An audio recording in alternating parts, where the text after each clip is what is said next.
몇 해 전에 인터넷 그 포털 사이트에 이런 제목의 글이 유행했던 적이 있었어요. 2017년 10월까지 살아 있어야 할 이유. 안 보셨나요? 그런 제목? 그게 한동안만 이렇게 유행했었어요. 2017년 10월까지 살아 있어야 될 이유. 왜일까요? 추석. 왜? 추석. 맞아요.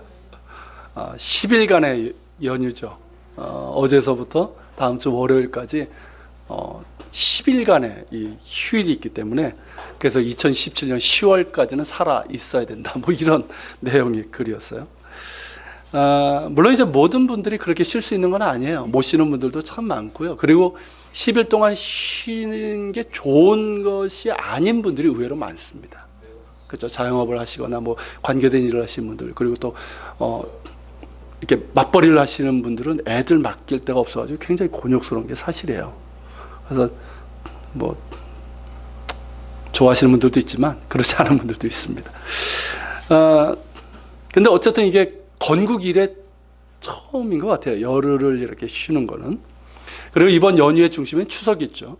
설날과 함께 이제 민족 최대 명절이고 민족 대이동이라고 할 만큼 또 많은 분들이 고향을 찾아서 이렇게 오래간만에 가족의 정을 나눕니다. 그리고 넉넉함이 있잖아요. 더도 말고 덜도 말고 한가위만 같아라, 이런 말이 있는데 이 추석은 참 넉넉함이 지금도 있는 것 같아요. 그래서 참 좋은데요. 여러분, 성경에 나오는 절기 중에서 추석과 닮은 절기가 뭐가 있을까요? 제가 작년에 잠깐 말씀드렸었는데, 감사절. 네, 성경의 절기 중에 추수감사절. 그건 교회 절기고 초막절입니다. 초막절. 초막절도 역시 추수감사절이긴 하지만, 이 초막절은 이스라엘의 3대 절기 중에 하나잖아요. 시기적으로 우리 추석하고 비슷할 뿐만 아니라 올해는 이 초막절이 언제 시작되냐면 4일 수요일 저녁부터 시작이 됩니다. 그러니까 추석하고 맞죠. 이번엔 딱 같습니다. 제가 이제 교회를 개척하기 전에 이제 성지 답사를 갔었는데, 그때 초막절 때 갔어요. 대속제일, 그 다음에 초막절인데, 가서 보면 여러분들이 나중에라도 이스라엘 가게 되면 이 초막절 풍경을 보면 참 우리하고 많이 틀리다, 비슷하면서 틀리다 하는 걸 느끼게 됩니다. 바로 여기가 어딘지, 예루살렘 통곡의 벽이죠. 저기 사람들이 초막절 때 바글바글 있습니다. 그리고 거기에서 이렇게 저게 토라, 성경 두루마리예요. 저렇게 이제 하나님께 예배하고 전날 성경 일독을 끝내는 날이에요, 쉽게 얘기하면. 그리고 이런 걸 짓고 생활합니다. 이게 뭘까요? 뭐 같아요? 이게 수카라고 하는데 우리말로 하면 초막입니다. 이렇게 이제 마을, 뭐 집 정원이나 마을 공터, 그리고 요즘은 유대인들은 아파트에도요, 저렇게 아파트 베란다가 저렇게 돼 있어요. 그래가지고 저렇게 짓도록 돼 있습니다. 그래서 저기에서 저걸 왜 질까요? 저걸 왜 만들까요? 저 초막절 때.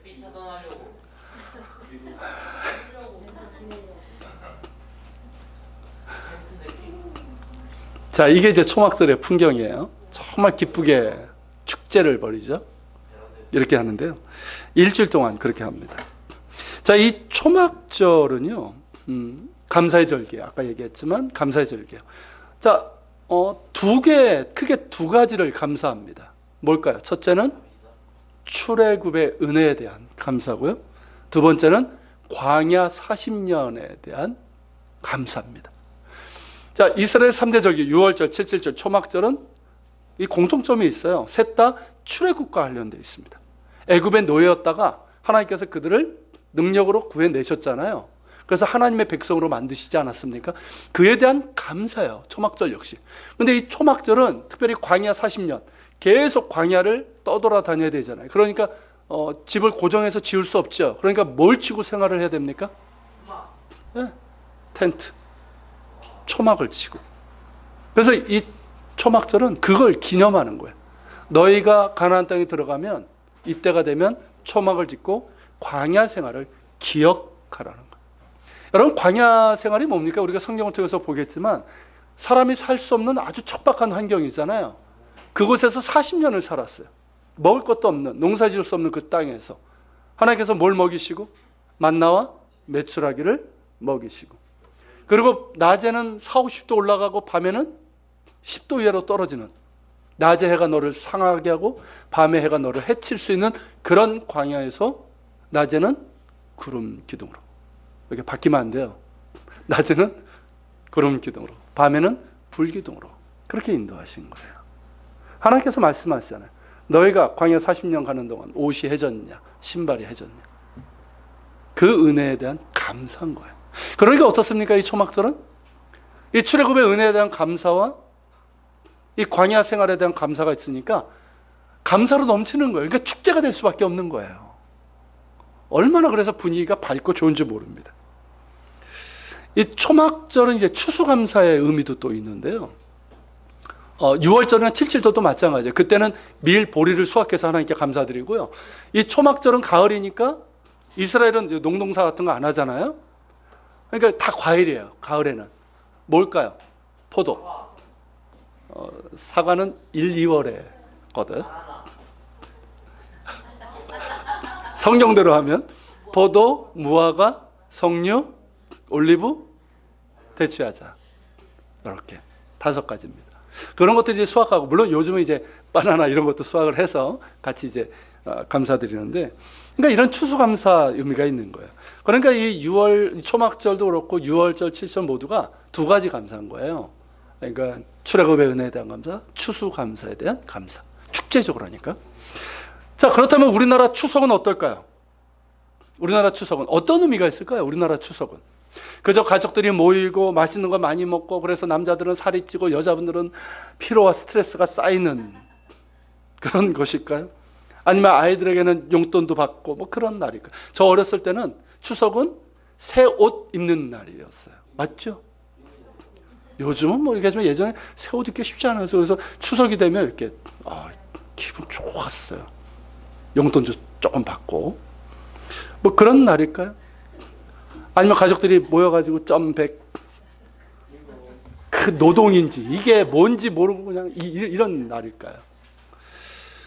저는 추석은 본래 의미가 추수감사입니다. 아시죠? 신라 유리왕 때인가요? 그때 이제 시작이 됐는데, 그러니까 음력 8월 15일 가을이지만 요때 한 해 동안 이제 그 벼도 그렇고 과일도 이렇게 추수해서 하늘에 감사드리는 그런 추수감사제였어요. 이것이 조선시대에 와가지고 이 조상제사와 연결이 된 거예요. 그 전까지는 하늘에 대한 감사였어요. 그래서 추석이 되면 성묘도 하고 제사도 드리죠. 이 제사 문제에 대해서는 이제 잠시 후에 나누겠지만, 추석의 키워드는 감사예요. 더불어서 하나 더 있습니다. 뭘까요? 감사 외에 화목이 있어요. 화목이. 지금은 이제 도시화돼서 이제 농업에 종사하는 분들이 많지 않지만, 여전히 하나의 농사로 인해서 우리가 먹을 것을 얻기 때문에 추수감사고요. 그리고 농사를 짓지 않더라도 한 해 동안 여러분 열심히 수고했잖아요. 그리고 이제 애쓴 결실들 하나님께서 주셨는데, 그런 것들에 이제 감사하는 날이죠. 그리고 흩어졌던 가족들이 한데 모여서 즐거운 시간을 갖는 화목이 바로 추석의 키워드라고 할 수 있습니다. 그렇기 때문에 우리가 추석 이 명절 때 우리가 만들어가야 되고 애써야 될 게 뭐냐면 2가지인 거예요. 특별히 우리 믿는 사람들은 우리 고유의 명절도 이 신앙 안에서 새롭게 해석을 하고 더 풍성하게 만들어야 될 책임이 있지 않습니까? 그러니까 이 추석 때 우리가 어떻게 감사를 드려야 되고 또 어떠한 화목을 이루어가야 되는지를 우리가 오늘 말씀을 통해서 같이 나누려고 합니다. 자, 먼저 감사에 대해서 이야기를 하면, 곧 추석인데 여러분들 마음 가운데 감사의 마음이 있습니까? 감사의 마음이 있어요? 우리 중딩들도 감사의 마음이 있어요? 추석 때 뭐 맛있는 거 먹고 주면 감사가 아니라 지금 말이에요. 감사의 마음이 있습니까? 감사한 것들이 있고 실제로 감사하는 마음이 있어요? 여러분, 그것이 무엇입니까? 요즘 세대를 감사를 잃어버린 세대들이라고 얘기를 하고 있는데요. 실제로 보면 점점 감사할 줄 모르는 사람들이 되어가는 것 같아요. 이건 애들도 그렇고 어른들도 비슷해져 갑니다. 자, 감사 관련해서 이런 글을 제가 본 적이 있는데 한번 들어보세요. 우리 중등들도 들어보고 여러분들이 감사할 게 뭐가 있는지 한번 생각해 보시길 바랍니다.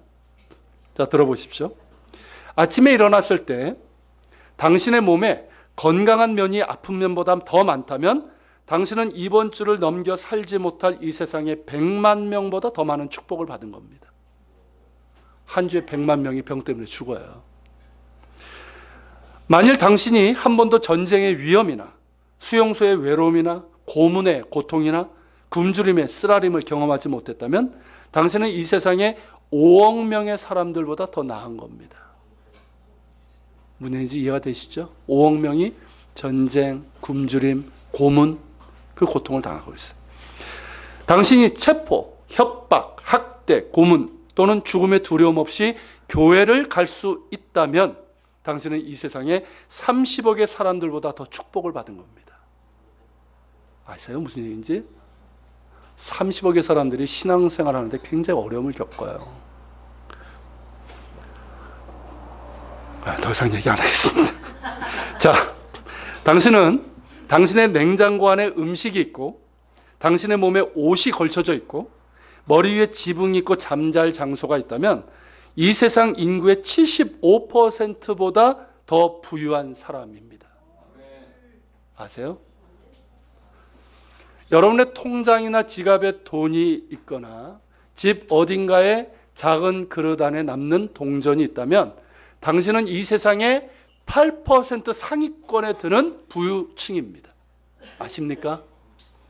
통장에 돈이 좀 있으면요 8% 상위권에 드시는 분들이에요. 당신의 두 부모가 아직 살아계시고 아직 결혼해 계시다면 당신은 아주 드문 사람입니다. 만일 당신이 고개를 들고 얼굴에 미소를 띠고 진심으로 감사할 수 있다면 당신은 축복받은 사람입니다. 왜냐하면 대부분이 그렇게 할 수 있는데도 하지 않기 때문입니다. 그렇죠? 만일 당신이 다른 사람의 손을 잡아주거나 안아주거나 아니면 그저 그 사람의 어깨에 손을 얹어준다면 당신은 축복을 받았습니다. 왜냐하면 당신에게서 치유가 나갔기 때문입니다. 한번 그렇게 해보세요. 그것도 억지로 하시는 것도 좋은 방법이에요. 그리고 마지막이 이거예요. 이 글이. 이 메시지를 읽고 있는 당신은 2배의 축복을 받았습니다. 왜냐하면 누군가가 당신을 생각하고 있기 때문입니다. 게다가 이 세상에 20억이 넘는 읽을 줄 모르는 사람들보다 축복받은 것입니다. 어떻습니까, 여러분? 우리가 조금만 생각해도요, 감사할 것이 너무나 많아요. 그렇지, 한결? 사랑한다. 감사할 게 너무 많은 거예요. 그런데 사람들은 점점 감사를 잃어가고 있어요. 자, 이전보다 훨씬 더 많은 것을 누리고 있고, 우리나라의 경우는 실제로 보면 경제 수준이나 여러 가지 보면 전 세계에서 상위권에 속하는 나라입니다. OECD에 가입되어 있잖아요. 그럼에도 불구하고 감사보다는 어떻습니까? 불평, 불만, 부족함, 원망 이런 게 더 많단 말이죠. 여러분 감사하는 사람들이 되시길 바랍니다. 실제로 감사할 것이 많을 뿐만 아니라 감사할 수 있다는 것은요, 그 사람의 내면이 건강하다는 증거예요. 그리고 감사하는 것 자체가 그 사람의 능력입니다. 여러분 이 얘기를 잘 들어보세요. 감사할 수 있는 게 능력이에요. 우리 중딩들 따라해봐. 감사가 곧 능력이다. 잘 들어봐요. 자, 감사하는 사람은 긍정적인 사고를 갖게 돼요. 아십니까? 감사할 줄 아는 사람이 부정적인 사고 많이 안 해요. 긍정적인 사람이 돼요.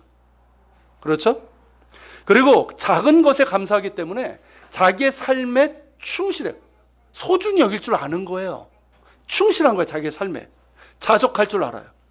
그리고 다른 사람들에게도 감사하는 마음이 있기 때문에 대인관계에서도 어떨까요? 성공적이 될 수 있는 거예요. 이건 뭐 서로에 대해서 감사도 없고 고마운 마음도 없다. 관계가 제대로 되지 않아요. 근데 감사하는 마음, 고마운 마음이 있으면 어떻습니까? 이 대인관계가 잘 되는 거예요. 성공적이 되는 거예요. 또 감사할 수 있기 때문에 어떻습니까? 어려움을 만나도 쉽게 좌절하지 않아요. 절망하지 않는단 말이죠.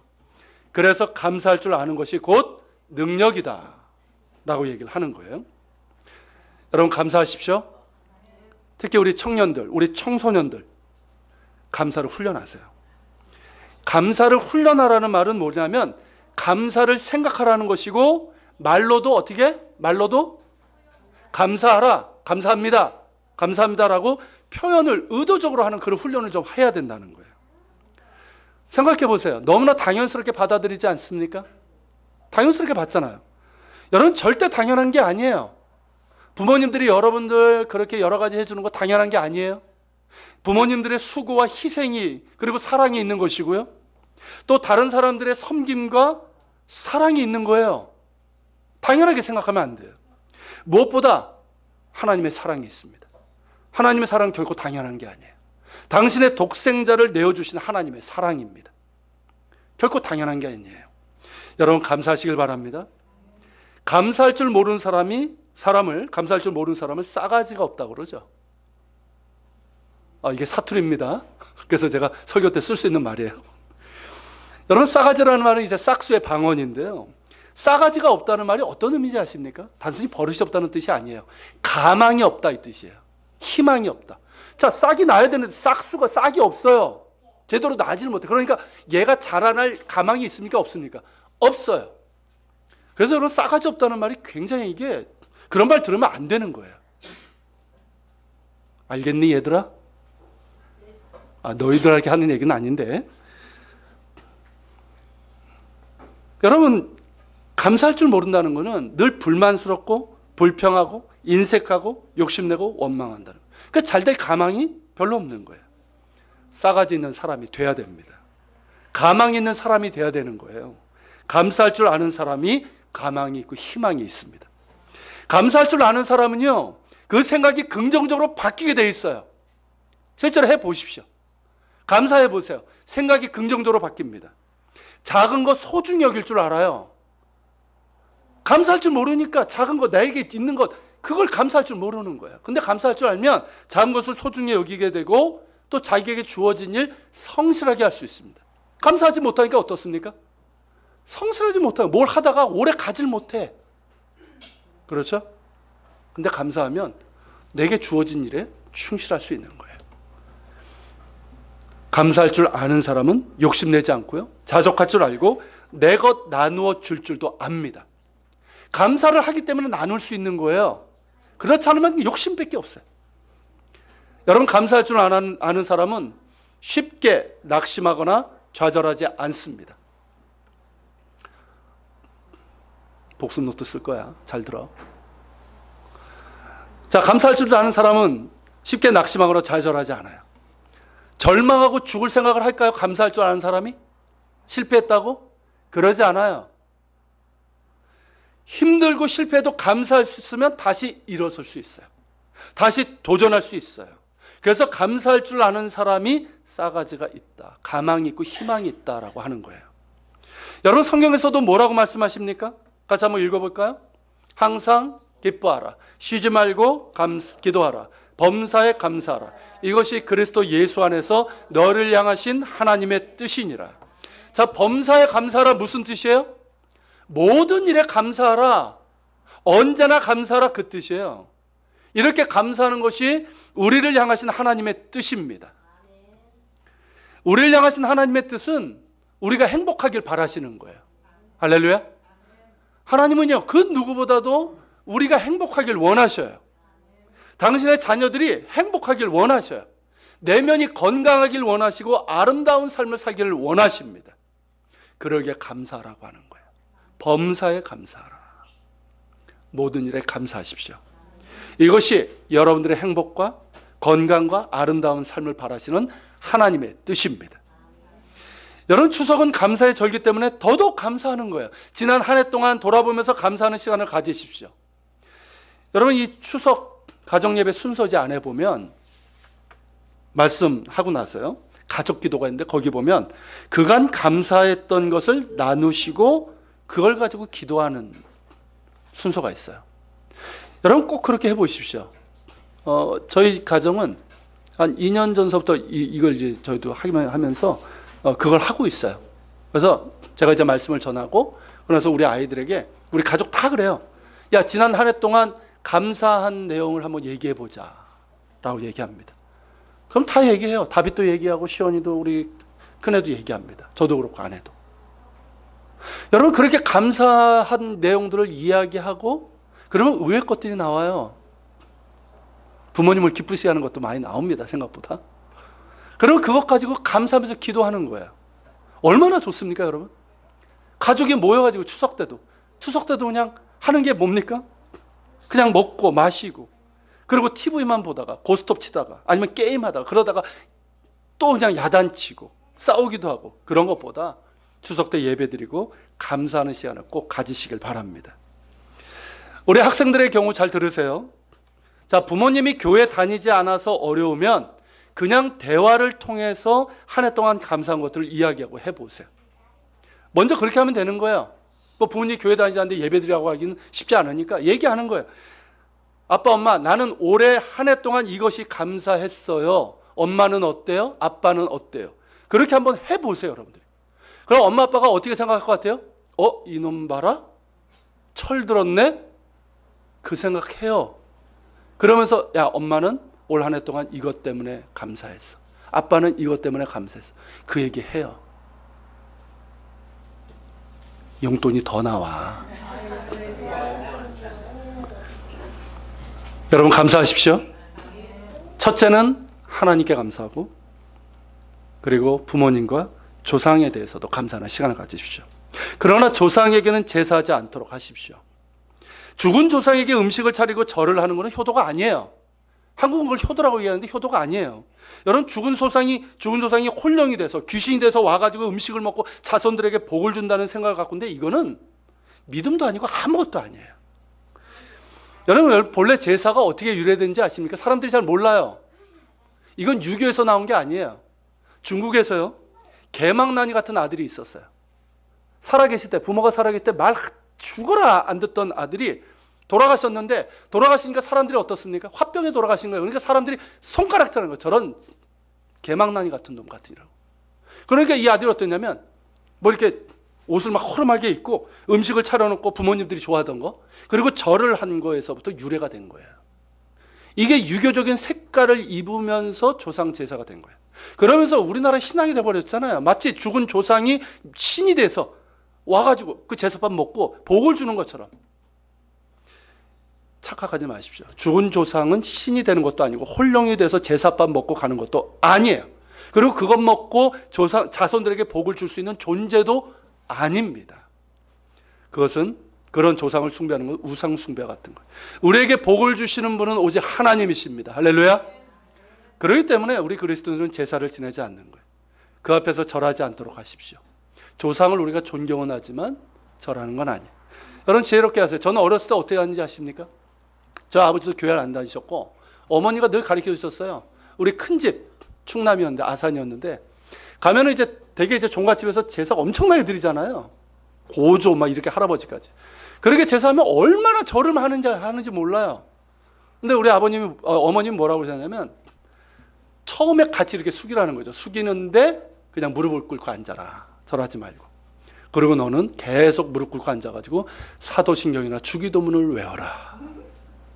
그래서 그렇게 했어요. 제가 매번 그렇게 했거든요. 혼났을까요? 절대 혼나지 않았어요. 나중에는 당연하게 여겼고요. 그러면서도 저는 사랑받는 조카였습니다. 여러분 지혜롭게 하세요. 별로 공감을 안 하시나 본데. 여러분 우리 어린 자녀들은 꼭 기억하세요. 혹시 여자분들 가운데 뭐 남자분들도 어른들도 마찬가지.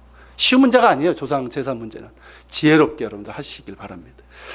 그리고 우리는 성묘는 하잖아요. 그리고 이 추도 예배를 드리는데 여러분 추석 가정 예배를 통해서 그렇게 하시면 되는 거예요. 조상이 계셨기 때문에 내가 있는 것 아닙니까? 그러니까 감사하고요. 조상들 중에서 훌륭한 모습이 있다면 우리가 그것을 기릴 수 있게 되는 거예요. 감사하면 되는 거예요. 그리고 무엇보다 효도는 언제 하는 겁니까? 부모님이 살아 계실 때 하는 거예요. 부모님 돌아가시고 뭐 음식 차려놓고 제사 지내는 게 무슨 효도입니까? 살아 계실 때 효도하는 게 진짜 효도예요. 살아 계실 때 속썩이지 말고요. 여러분 살아 계실 때 부모님께 하십시오. 여러분 성경에서 하나님께서 우리에게 10계명을 주셨는데 10계명에서 사람들과의 관계에서 첫 번째 계명이 뭡니까? 내 부모를 공경하라고 하셨어요. 그리고 그렇게 했을 때 큰 복을 주시겠다라고 하셨어요.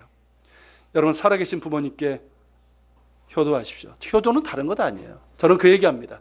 자식은 죽어도 효도하지 못한다. 왜냐하면 부모가 한 거 그대로 갚아야 되는데 못해요. 자식은 못해요. 미안한 말이지만. 부모님을 존경하십시오. 부모님을 어떻게 하라고요? 존경하세요. 부모님에 대한 불만도 있겠지만 부모님을 존경하십시오. 부모님이 있기 때문에 내가 있는 거예요. 알았니? 부모님을 존경하세요. 그리고 여러분, 마음을 좀 편하게 해드릴 수 있도록 하시고요. 또 자식으로서 할 수 있는 것들은 하십시오. 그리고 가장 큰 효도는 뭐냐면 부모님을 예수 믿게 하는 거예요. 믿습니까? 여러분들 부모님 가운데, 양가 부모님 가운데 아직도 믿지 않는 분들이 있다면 그분 예수님 전에서 예수 믿게 하는 것, 이게 가장 큰 효도예요. 아멘이 없으십니다. 다 믿으십니까? 이게 진짜 효도예요. 부모님을 위해서 기도하시길 바랍니다. 여러분, 어느 여자 집사님의 이야기예요. 이 집사님이 신실한 신앙의 집안에서 자랐는데 결혼은 믿지 않는 집안에 갔는데 이 집안이 아주 그냥 종갓집이에요. 1년에 그냥 그렇게 많이 제사 드리고 이런 집이에요.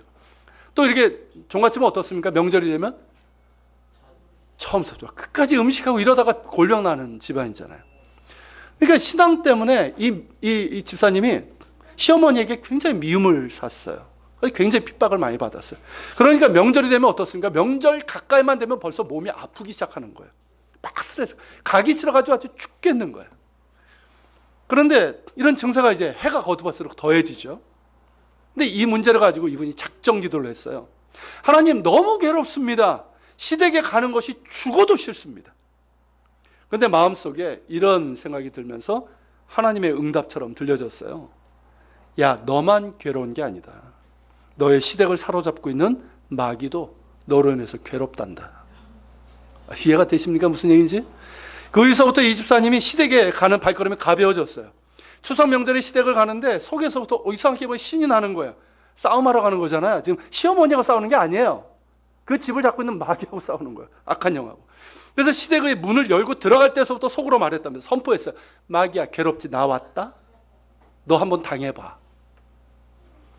그때서부터 이분 얼굴 표정이 바뀌고 시댁 가는 발걸음이 잦아지고 변화가 나타나기 시작했어요. 속이 편하니까 어떻습니까? 시어머니하고도 편하게 대하고 대화가 되는 거예요. 대화가. 시어머니야. 그러니까 시어머니도 어떻습니까? 예뻐 보이죠. 며느리가 그러고 있는데. 또 일도 또 열심히 잘해. 그러니까 예뻐 보이는 거예요. 그러더니 결국은 어떻게 되냐면 그 시어머니가 예수님을 믿게 됐어요. 시댁 모두가 교회 다니게 됐어요. 실화예요, 여러분. 여러분, 이분이 정말 효부 아닙니까? 효부. 여러분, 최고의 효도는 부모님 예수 믿게 하는 거예요. 부모님을 위해서 기도하는 것이고 또 신앙 안에서 순종하는 겁니다. 그런 효도를 하시길 바랍니다. 그렇게 감사하고 부모님께 감사하고 효도할 때 가정이 화목해질 수 있는 거예요. 여러분, 잠언 17장 1절에 보면 이런 말씀이 있습니다. 같이 읽겠습니다. 화목하는 것이 제육이 집에 가득하고도 다투는 것보다 나으니라. 여러분, 제육이 뭔지 아시죠? 고기가 많은 거 얘기하는 거예요. 여러분, 집안에 먹을 것이 많다고 부자라고 해서 화목한 게 아니에요. 쉽게 말하면 돈은 많은데 가족끼리 다투는 것보다 비록 마른 떡 한 조각만 있을지라도 뭐가 더 낫다? 화목하는 게 더 낫다는 거예요. 맞죠? 여러분, 예수님께서 산상수훈 중에 팔복에서 화평하게 하는 자는 복이 있다고 하셨습니다. 여러분들의 가정에서 화평하게 하는 자의 역할을 하시길 바랍니다. 그런 사람이 하나님의 자녀라 일컬음을 받는 거예요.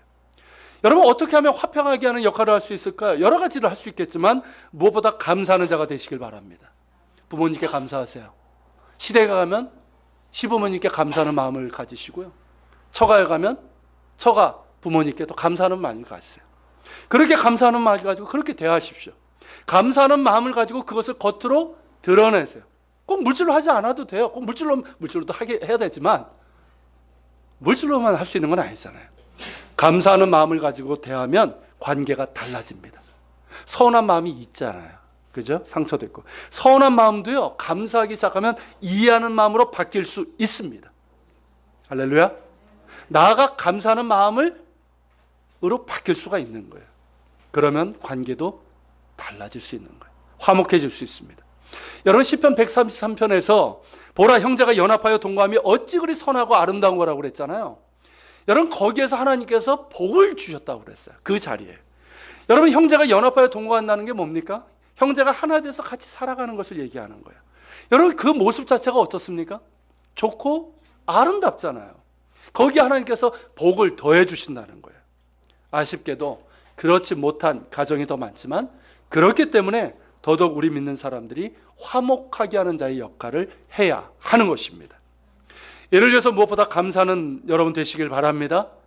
부모님을 위해서 기도하시고 가족을 위해서 기도하는 분들이 되세요. 기도하는 분들이 감사할 수 있는 거예요. 그리고 겉으로도 나타내고 실천하십시오. 그리고 가족이 하나 되어서 함께 살아가는 화목하고 아름다운 가정 만들어갈 수 있기를 바랍니다. 이번 추석 때도 그것이 나타날 수 있길 바랍니다. 그리고 마지막으로 한 가지만 더 말씀드릴게요. 그게 뭐냐면 우리가 하나님께 감사하죠. 우리가 서로 가족과도 화목하지만 하나님과도 더욱더 화목한 여러분 되시길 바랍니다. 여러분 오늘 말씀들이 다 그런 내용이에요. 특별히 이 마지막 저 10절을 한번 볼게요. 같이 읽겠습니다. 한결아 같이 읽자. 시작. 여호와를 경외함에 지혜의 근본이라. 그의 계명을 지키는 자는 다 훌륭한 지각을 가진 자이니 여호와를 경외함이 영원히 계속되리로다. 여러분 하나님을 여호와를 경외하는 것이 지혜의 근본이다. 어디 나오는 말씀입니까 원래? 잠언에 나오는 말씀이죠. 여러분 하나님과 화목하는 길은 어디에 있냐? 하나님을 경외하는 데 있어요. 경외함이 뭔지 아십니까? 경외, 두려움으로 존경한다 이런 뜻이에요. 단순히 어떤 무서워하는 것이 아니라 자 어떻게 해야지 두려움으로 존경할 수 있을까요? 하나님을 알 때, 하나님을 아는 지식 가운데 있는 거예요. 여러분 하나님은 어떤 분이십니까? 유일하신, 그렇죠, 살아계신 하나님이에요. 창조주시고 전능하시고 가장 위대하시고 거룩하신 하나님이십니다. 공의로 다스리시고 정의로 심판하신 하나님이에요. 크고 두려운 하나님이에요. 그런데 하나님은 동시에 우리를 사랑하시는 하나님이십니다. 우리를 사랑하시되 독생자를 내어주시기까지 사랑하시는 하나님이에요. 그 하나님 참 좋으신 아버지십니다. 그 사랑을 알아야 돼요. 그 사랑을 만나야 되고 하나님의 거룩하심도 경험해 봐야 됩니다. 그럴 때 하나님을 아는 지식이 생기는 거예요. 그러면 하나님을 진심으로 경외하게 됩니다. 하나님을 어떻게 예배해야 되는지도 알게 되는 거예요. 하나님을 모르니까 예배하지 못하는 거예요. 그리고 하나님을 사랑하고자 하는 마음이 우리 가운데 생기고요. 하나님의 말씀에 순종하고자 하는 마음도 생깁니다. 이게 하나님을 경외하는 것이고 이것이 뭐예요? 모든 지혜의 근본이에요. 여러분 이 지혜가 있으면 여러분 사람은 지혜로운 사람은 헛된 길로 가지 않습니다.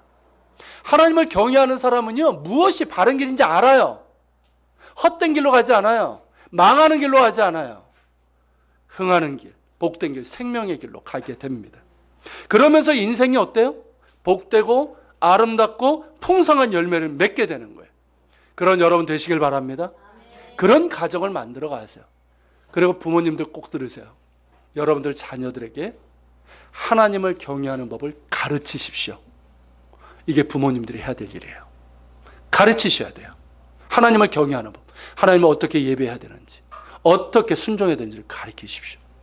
그게 자녀들을 진짜 잘 되게 하는 길이에요. 그런 여러분 되시길 다시 한번 축복합니다. 추석 때 너무 과식하지 마시고 감사하고 화목한 시간들 되시길 다시 한번 축복합니다. 우리 같이 한번 기도하겠습니다. 우리 기도할 때 얘들아 기도하자. 기도할 때 먼저 하나님께 우리 감사하는 시간을 좀 가집시다. 특별히 여러분 가정에 대해서 감사해요. 부모님을 위해서 여러분 기도해 보신 적이 어떠십니까? 부모님 위해서 기도하시고 돌아가셨어도 우리가 감사할 수 있죠? 감사하는 시간을 가졌어요. 부모님께 대해서 계속 불평불만만 했죠. 우리 중딩들 감사하는 시간을 가지세요. 지금. 그리고 이번 추석을 통해서 주님 더 화목한 우리 가정이 되기를 원합니다. 하나님 안에서 화목한 우리 가정이 되게 하옵소서. 행복한 가정이 되기를 원합니다. 우리 같이 기도하고 우리 성찬하도록 하겠습니다. 같이 기도합니다.